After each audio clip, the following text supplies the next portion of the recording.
natural harbor, artificial harbor and semi artificial or semi natural. Okay, आता बघा याच्यामध्ये काय काय असतं बघा. Okay, this is a picture of harbour. Okay, this is a picture of harbour. आता इथं काय केलं जातं की जे काही जहाजा वगैरे आहेत त्या अकोमोडेट होण्यासाठी म्हणजे त्यांना थांबण्यासाठी एक शेल्टर म्हणजे काय की याला कुठल्याही प्रकारचा धोका होऊ नये, जसं की समुद्राच्या लाटांपासून, समुद्राचा जो काय पाण्याचा करंट आहे त्याच्यापासून याला कुठल्याही प्रकारचं नुकसान होऊ नये यासाठी एक बंदिस्त असं हे काय असतं, नॅचरली किंवा आर्टिफिशियली जागा असते. ओके, जसं की या तुमच्या पिक्चर मध्ये तुम्ही बघू शकता की याला आपण काय म्हणतो, हार्बर. आता हे जे तुम्हाला दिसतंय ते हे काय artificial. Okay, this is artificial harbour. Okay, artificial का म्हणायचं आहे, कारण का हा जो पार्ट आहे हा सगळा मॅनमेड आहे किंवा आपण बनवलेला आहे. आणि दुसऱ्या पिक्चर मध्ये जे बघताय हा काय नॅचरली अवेलेबल हा स्पेस आहे, म्हणजे हा काय नॅचरल हार्बर. ओके, इथं जे तुम्ही बघताय दुसऱ्या पिक्चर मध्ये हा जो लँडचा जो भाग आहे त्याच्यामध्ये पूर्ण प्रकारे काय पाणी तिन्ही बाजूनी पूर्ण ह्याला काय केलेलं आहे, कव्हर केलेलं, जेणेकरून काय होईल, विंड पासून जे काही लाटा तयार होणार आहेत पाण्याच्या आणि बाकीचे काही वादळ वगैरे येईल त्याच्यापासून ह्या जहाजांचं संरक्षण केलं जाईल. अशा प्रकारची ही जागा आहे, त्याला आपण काय म्हणतो, हार्बर. ओके, जी दुसऱ्या पिक्चर मध्ये तुम्ही बघताय ती काय आहे, नॅचरल हार्बर. आणि पहिल्या पिक्चर मध्ये जे तुम्ही बघताय ते काय, आर्टिफिशियल हार्बर. दिसतं सगळ्यांना? ओके, तर हे काय हार्बर. हार्बर म्हणजे काय,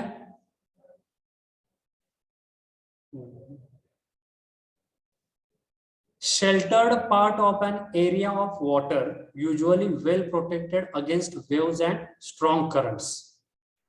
ओके, म्हणजे काय, ज्या काही समुद्राच्या लाटा आहेत किंवा जो पाण्याचा करंट आहे याच्यापासून संरक्षण करण्यासाठी जो पाण्याचा भाग असतो त्याला आपण काय म्हणतो, हार्बर. आणि याच्यामध्ये प्रकार कुठले आहेत, artificial and natural. Okay, next port. Okay, आता हार्बर आणि पोर्ट हे सिमिलरच आहे पण त्याला एक स्पेसिफिक अर्थ आहे. आता हार्बर मध्येच आपण पोर्ट बनवू शकतो. ओके, हार्बर मध्येच पोर्ट बनवू शकतो किंवा हार्बरच्या साईडला पोर्ट असतोच. What is mean by port, a place where ships may ride secure from storms, a harbour town or city where ships may take on or discharge cargo. Ports are commercial places along the coastline that are used for import and export of goods and cargo from country to another. It is an installation that has been built around a harbor which facilities for loading and loading such vessels. Ports are transfer hubs for trade and are usually built near natural harbor. Okay, आता बघा हे कुठं तयार करतात, तर जिथं natural harbour आहे. आणि दुसरी गोष्ट काय की हा पोर्ट का बनवतो आपण, सगळ्यात महत्वाचं की आपल्याला इथून काय करायचं असतं, जे मॅन असेल, मटेरियल असेल, गुड्स असतील, हे काय करायचं आपल्याला, ट्रान्सपोर्ट करायचं असतं. म्हणजे काय करायचं असतं, इम्पोर्ट किंवा एक्सपोर्ट करायचं असतं. बरोबर आहे. मग प्रत्येक ठिकाणी आता आपल्याला माहिती आहे वेगवेगळे पोर्ट आहेत. आपल्या भारतात कुठले कुठले पोर्ट तुम्हाला फेमस माहिती आहेत रे? Okay, anyone example of port?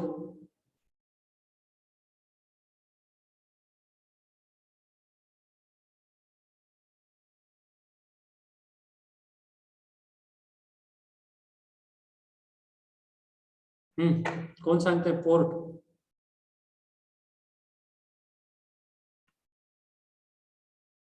बंदर. ओके, बंदराचं एखादं एक्झाम्पल?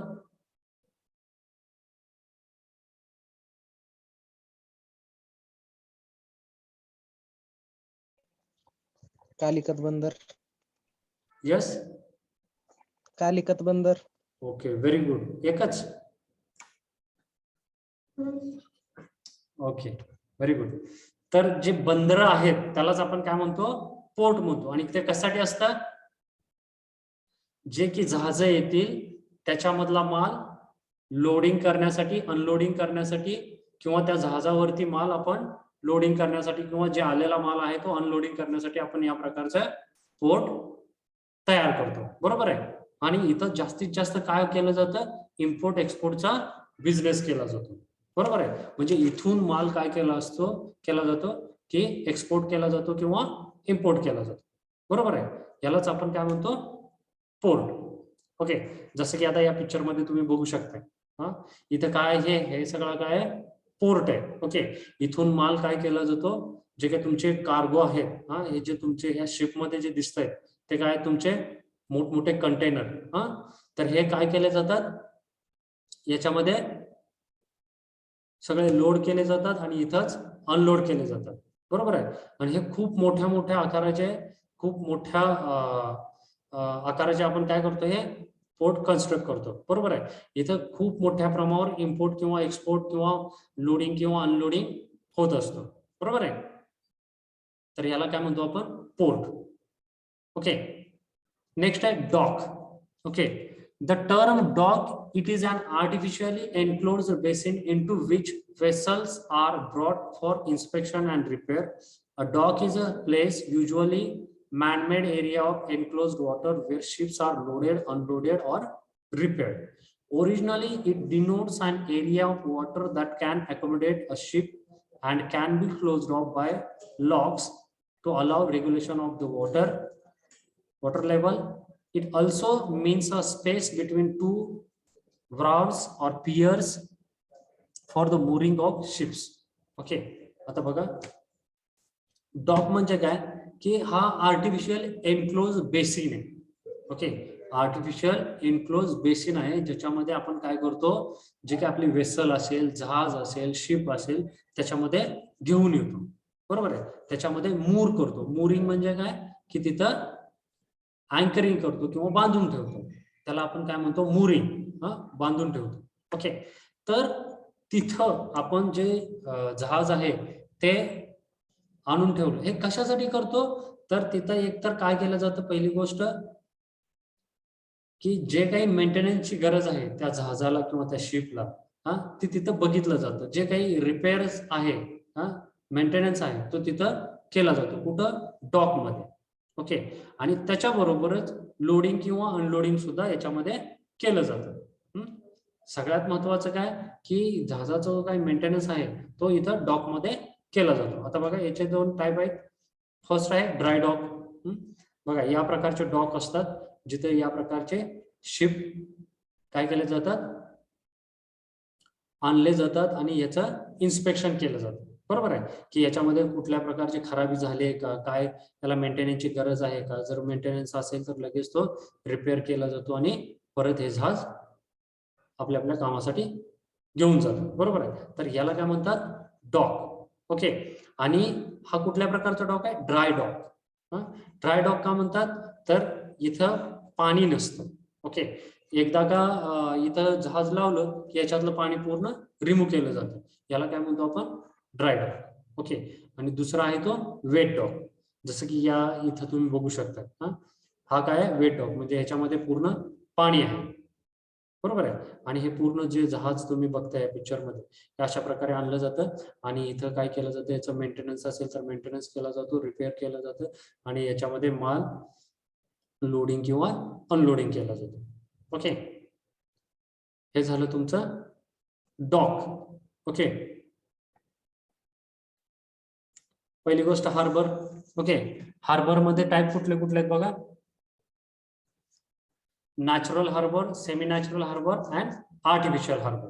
ओके, जसं की तुम्ही याच्यामध्ये बघू शकता, की हार्बर म्हणजे काय, असा एक लँडच्या कडेला एक भाग असतो की ज्याच्यामध्ये वॉटर अवेलेबल असतं. बरोबर आहे. आणि तिथं आपण जहाज काय करू शकतो, मूर करू शकतो, म्हणजे बांधून ठेवू शकतो, त्याला अकोमोडेट करू शकतो. जेणेकरून काय होईल, की जे काही समुद्राच्या लाटा वगैरे आहेत त्याच्यापासून याचं संरक्षण होईल. बरोबर आहे. हा झाला नॅचरल हार्बर. आणि दुसरा कुठला आहे? हा आर्टिफिशियल हार्बर. आर्टिफिशियल हार्बर हा मॅनमेड असतो, ज्याच्यामध्ये आपण स्वतः सगळं तयार करतो. ओके, हा झाला नॅचरल आणि दुसरा झाला आर्टिफिशियल. आणि तिसरा जो असतो त्याला काय म्हणतो आपण? Semi natural. त्याच्यामध्ये काय असतं की या प्रकारचं एक स्ट्रक्चर असतं की ज्याच्यामध्ये थोडीफार आर्टिफिशियल एखादा बांध वगैरे घालण्याची गरज असते, जसं की याच्यामध्ये तुम्ही बघताय. हा, या प्रकारचा बांध घालण्याची गरज असते, त्याला काय म्हणतो आपण? Semi natural harbour. ओके, समजलं सगळ्यांना? Yes sir. Okay. Port, port म्हणजे पण बंदर, जिथं सगळं जे काही जहाजा आहेत हा त्या लोडिंग केल्या जातात, अनलोडिंग केल्या जातात. तिथून काय केलं जातं? इम्पोर्ट एक्सपोर्ट केलं जातं, किंवा जो काही इम्पोर्ट एक्सपोर्टचा बिझनेस चालतो जास्तीत जास्त त्या पोर्ट मधून चालतो. आणि हे जे पोर्ट आहेत ते हार्बरला चिकटून असतात. बरोबर? ओके, या पद्धतीने. आणि अकोमोडेशन करायचं म्हणलं जहाजांचं तर कुठं करणार? हार्बर मध्ये. तुम्हाला जर लोडिंग अनलोडिंग करायचं असेल तर कुठं करणार? पोर्ट मध्ये. आणि डॉक मध्ये काय केलं जातं की लोडिंग अनलोडिंग पण केलं जातं आणि त्याचं रिपेअर आणि मेंटेनन्स पण केलं जातं. ओके, समजलं? Yes sir. ओके. आणि डॉक मध्ये काय असतं? परत दोन प्रकार असतात, हा, ड्राय डॉक किंवा wet dock.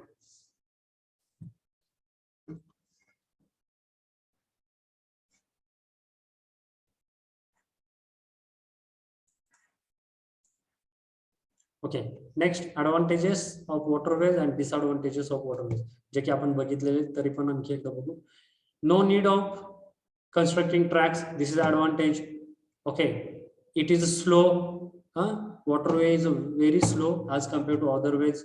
Okay, next, it requires cheap motive power, याला कमी पॉवर लागते. Okay, and what is disadvantage? storms can cause great loss. Okay, जर एखादं वादळ वगैरे आलं किंवा सुनामी आली तर त्याच्यामध्ये खूप मोठं प्रकारचं नुकसान होऊ शकतं. Okay, cheapest mode of transportation, सगळ्यात स्वस्त मार्ग आहे ट्रान्सपोर्टेशनचा. It is useful along particular routes. हा, तर जे काही वॉटरवेज आहेत ते आपण फ्लेक्झिबल, म्हणजे ते फ्लेक्झिबल नाही आहेत, आपण कुठेही दुसरीकडे यूज करू शकत नाही. म्हणजे काय, वॉटर जिथं अवेलेबल आहे तिथूनच आपण ट्रान्सपोर्टेशन करू शकतो. त्या वेजचं फ्लेक्झिबिलेशन होत नाही, ते दुसरीकडे हलवता येत नाही. बरोबर? Next, it provides efficient mode of defence. Okay, तर डिफेन्स साठी सगळ्यात महत्वाचा वे, तर तुम्ही बघितलंय आता की आपल्या किती युद्ध नौका याच्यामध्ये समुद्रामध्ये तैनात असतात नेहमी 24 hours. Okay, maintenance cost is hi. Okay, तर याचं डिसएडव्हान्टेज काय की जेवढ्या मोठ्या वेसल्स असतील, जेवढ्या मोठ्या जहाजा असतील, तर त्याची मेंटेनन्स कॉस्ट पण जास्त असते. It helps in growth of industries. It has limited connectivity. Okay, पहिली गोष्ट काय होतं, जिथं हे वॉटरवे जास्त प्रमाणात आहेत तर तिथं इंडस्ट्री ऑब्विसली वाढणार आहे. तिथं पोर्ट, हार्बर किंवा डॉक हे तयार करणार आहेत आणि तिथून इम्पोर्ट एक्सपोर्टचा बिझनेस होणार आहे, त्यामुळं इंडस्ट्रीची ग्रोथ होते. आणि दुसरी गोष्ट काय, इट हॅज लिमिटेड कनेक्टिव्हिटी, कारण का जिथं समुद्र नाहीये किंवा जिथं वॉटरवेज नाहीये तर तिथं आपण वॉटरवेनी कम्युनिकेशन करू शकत नाही, म्हणजे ट्रान्सपोर्टेशन करू शकत नाही, म्हणून it has limited connectivity. Okay, next आपण एअरवेज घेऊया, सॉरी रेल्वेज घेऊया.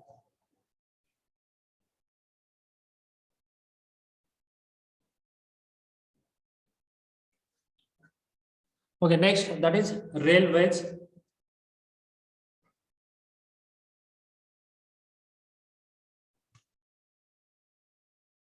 Okay, types of railways: surface railway, underground railway and elevated railway. Okay, आता आपण बघितलं सरफेस रेल्वे जे की आपण बघतो, त्याच्यामध्ये परत टाईप आहेत ते आपण बघणार आहेत. अंडरग्राउंड, अंडरग्राउंड पण रेल्वे आहेत. बऱ्याचशा रेल्वे आता तुम्ही आपल्या इथं पण कन्स्ट्रक्शन चालू आहे अंडरग्राउंड रेल्वे. इलेव्हेटेड, तुम्ही मेट्रो वगैरे बघताय ते मेट्रो इलेव्हेटेड आहेत. तर these are the types of railway. Okay, then types of locomotive, diesel and electric. Okay, त्याच्या इंजिन नुसार. ओके, त्याचं जे लोकोमोटिव्ह इंजिन आहे त्याच्यानुसार काय हे डिझेल किंवा इलेक्ट्रिक.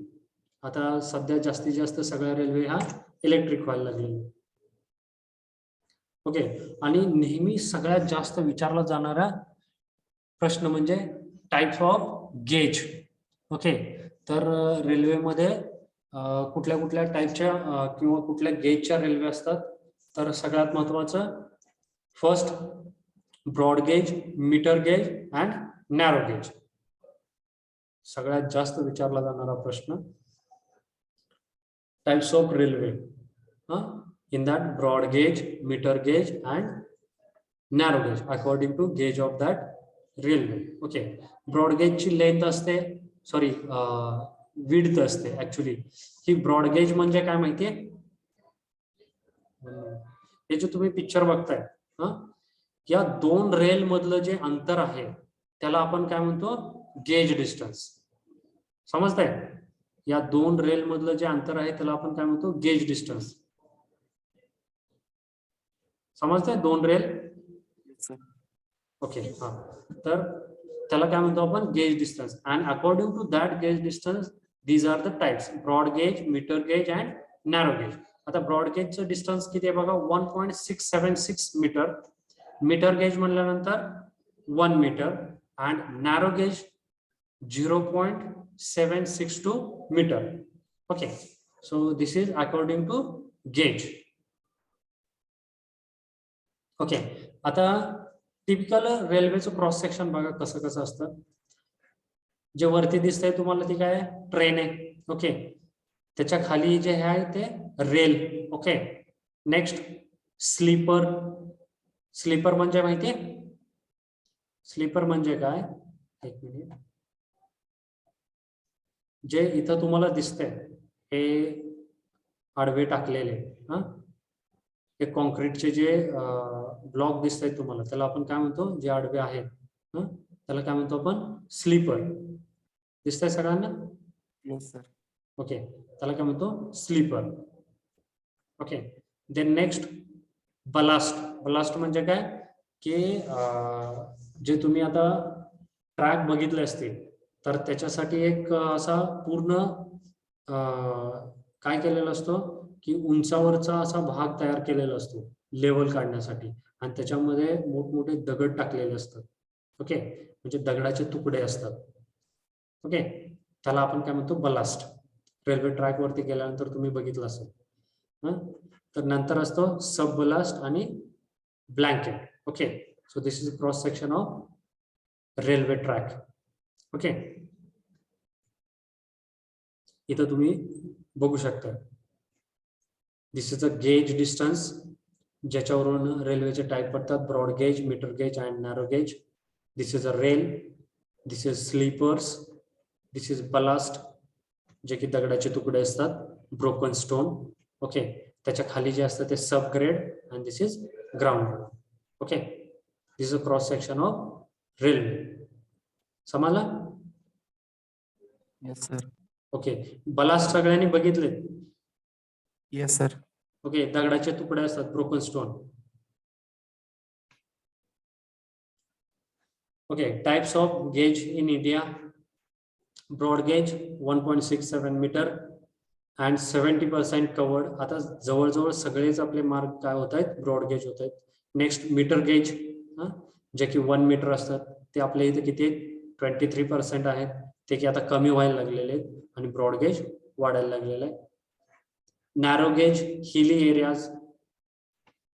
आता नॅरो गेज जे आहेत ते जास्तीत जास्त कुठं बघायला मिळतं तुम्हाला, हिली एरियामध्ये. जर तुम्ही कुठं माथेरानला वगैरे कोण गेला असेल, जवळच आहे, ओके, तर तिथं तुम्हाला नॅरो गेज ही रेल्वे बघायला मिळेल, जे की वरती पूर्ण डोंगरावरती जाते, माथेरानवरती, पूर्ण वरती डोंगरावरती, पूर्ण त्या जो काही डोंगर आहे तिथं त्या डोंगराला वेढा घालत घालत वरती टॉप पर्यंत पोहोचते. तर तिथं जी आहे ती नॅरो गेज आहे. तुम्ही बघायला गेला तर तुम्हाला पाहायला मिळेल. Okay okay advantages of railways. Goods carrying capacity is high. Disadvantages of railways, it is not flexible. Okay आता पहिली गोष्ट काय की त्याची गुड्स कॅरिंग कॅपॅसिटी खूप मोठी आहे. आपण बघितलेलं आहे की त्याची गुड्स कॅरिंग कॅपॅसिटी मोठी आहे. याचा अर्थ काय की जेवढं त्याचे इंजिनची क्षमता आहे जेवढं ते इंजिन पुढे लोड ओढू शकतं तेवढं आपण माग त्याच्या डब्यांची संख्या वाढवू शकतो. बरोबर आहे. जे एखादी माल वाहतूक करायची असेल किंवा मालगाडी असेल गुड्स कॅरिंग ट्रेन असेल तर काय काय वेळेस 2-2 इंजिन लावून आपण काय करतो ते पूर्ण घेऊन जातो. बरोबर. तर याची गुड्स कॅरिंग कॅपॅसिटी आहे कशी एकदम हाय. ओके पण सगळ्यात महत्वाचं डिसएडव्हान्टेज काय आहे की इट इज नॉट फ्लेक्झिबल. याचे जे रूट आहेत ते फिक्स आहे. ओके ते फ्लेक्झिबल नाहीये. ओके याचे रूट कसे आहेत फिक्स आहेत. त्याच्यामुळे डोर टू डोर कम्युनिकेशन होत नाही. डोर टू डोर कम्युनिकेशन कशामुळे कशाद्वारे आपण करू शकतो कुठल्या वेजनी रोडवे. Very good. रोडवेनीच आपण काय करू शकतो डोर टू डोर कम्युनिकेशन करू शकतो. Okay speed is high compare to roadways. Okay आता बऱ्यापैकी सगळ्या ज्या रेल्वे आहेत सगळ्या ट्रेन आहेत त्या हाय स्पीड व्हायला लागले. तर जे काही स्पीड आहे रेल्वेचं ते हाय आहे compare to roadway. Okay it dependent on roadway. आता सगळ्यात महत्वाचं काय की ही जी रेल्वे आहे ती कशावरती डिपेंड आहे रोडवरती. ओके ह्याचे स्टेशन्स वगैरे फिक्स आहे. पण तिथं स्टेशन पर्यंत आपला माल वाहून नेणं किंवा आपल्याला स्टेशन पर्यंत पोहोचण्यासाठी सगळ्यात महत्वाचा वे जो यूज होतो तो म्हणजे काय रोडवे. म्हणजे काय की याच्या रोडवे वरतीच रेल्वे डिपेंड आहे. ओके लक्षात येते की रोडवे वरतीच ट्रेन का डिपेंड आहे तर जे काही आपलं मटेरियल असेल गुड्स असेल हे सगळे कुठपर्यंत पोहोचवायला लागतात जिथं स्टेशन अवेलेबल आहे तिथपर्यंत. ओके आणि ते आपण कशाने पोहोचवतो roadway. Okay cheaper than airways. Okay cheaper than airways. आता बघा सगळ्यात महत्वाचं काय की रोडवे आणि एअरवे दोन्हीपेक्षा चीप आहे. काय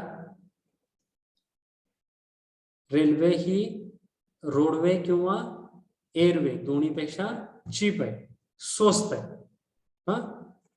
ट्रेन रन्स पर शेड्यूल. आता त्याचं डिसएडव्हान्टेज काय आहे बघा train runs as per schedule. आता हे ट्रेनचं जे शेड्यूल आहे ते फिक्स आहे. त्या शेड्यूल कुणाही एकासाठी बदलत नाही. ओके ते शेड्यूल फिक्स आहे आणि त्या शेड्यूल प्रमाणेच आपल्याला चालायला लागतं. ओके नेक्स्ट आहे comfortable for long distance travel. सगळ्यात महत्वाचं काय जे लॉंग डिस्टन्स आहेत. आता तुम्ही पण प्रवास केला असेल ट्रेनने किंवा एखाद्या गोष्ट आपल्याला ट्रान्सपोर्ट करायची आहे हेवी जे ट्रान्सपोर्टेशन आहे ते आपण शक्यतो ट्रेननी करतो. आणि हे लॉंग डिस्टन्स जे ट्रॅव्हल आहे ते जास्तीत जास्त ट्रेननी किंवा रेल्वेनी कम्फर्टेबल आहे. ओके त्याचा डिसएडव्हान्टेज काय आहे बघा आपण मेंटेनन्स कॉस्ट इज हाय. याचा मेंटेनन्स जो आहे तो खूप जास्त आहे आणि त्याची कॉस्ट खूप जास्त आहे. ओके जर याचा ट्रॅक खराब झाला तर पूर्ण तो रूट थांबवावा लागतो आणि परत ते ट्रॅकचं मेंटेनन्स झाल्यानंतरच त्याच्यावरून ट्रेन जाऊ शकते. ओके तर याचा मेंटेनन्स कॉस्ट हा खूप जास्त आहे. Next it increases trade commerce and business. Okay आता बघा जिथं जिथं ट्रेनचं जाळं आहे जिथं जिथं ट्रेन जास्त प्रमाणात सारख्या वारंवार जातात किंवा जिथं इफिशियन्सी किंवा जिथं ट्रेनचं जाळं खूप मोठ्या प्रमाणात आहे जसं की मोठी शहरं आहेत पुणे असेल मुंबई असेल अशा ठिकाणी तुमचा बिझनेस इंडस्ट्रियलायझेशन किंवा कॉमर्स व्यापार हा वाढतो. कारण का तिथं काय होतं की जे मालाचं ट्रान्सपोर्टेशन आहे ते जलद गतीने होतं आणि सगळ्यात महत्वाचं काय की कुठल्याही प्रकारचे अदर ट्रान्सपोर्टेशन यूज करायची गरज पडत नाही आणि किती दूरवरून आपल्याला तिथं ने-आण करता येते. म्हणून जिथं ट्रेन अवेलेबल आहे तिथलं ऑब्विसली काय होणार आहे, कॉमर्स बिझनेस किंवा ट्रेड हा इन्क्रीज होणार. ओके, पण डिसएडव्हान्टेज काय बघा, it permits definite mode of transportation. Okay, पण याचा डिसएडव्हान्टेज काय आहे की या रेल्वेचा जो रूट आहे तो फ्लेक्झिबल नाही, तो आहे तिथंच आहे आणि त्याच रूट वरून आपल्याला काय करायला लागतं, आपलं ट्रान्सपोर्टेशन करायचं लागतं. आता म्हणजे कसं का बघा, जर आपल्या इथं पंढरपूरला स्टेशन अवेलेबल आहे, जर आपल्याला एक सोलापूरवरून किंवा पुण्यावरून आपल्याला काही मटेरियल ट्रान्सपोर्ट करायचं आणि पंढरपूरला आणायचं, पण ते पंढरपूरला न जाता आपल्याला कुठं पाठवायचं आहे, मंगळवेढला पाठवायचं. पण मंगळवेढला स्टेशन अवेलेबल नाहीये किंवा रेल्वे ट्रॅक नाहीये, तर आपल्याला काय करायला लागतं, जे काही मटेरियल आहे ते पुण्यावरून पंढरपूरला येतं आणि पंढरपूरवरून मग आपल्याला काय करायला लागतं, तिकडं मंगळवेढला घेऊन जायला लागतं. म्हणजे हा एक मार्गच आहे. ओके, हा एकच मार्ग आहे. जो काही डेफिनाइट रूट आहे तोच आपल्याला यूज करायला लागतो, दुसरा रूट अवेलेबल नाही. ओके, हे त्याचा डिसएडव्हान्टेज. ओके, समजलं सगळ्यांना? Yes, sir.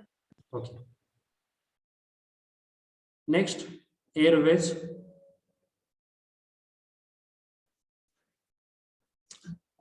Types of airports. International airport, domestic airport, military aerodromes, types of airfield, flexible, bituminous and second rigid, cement concrete.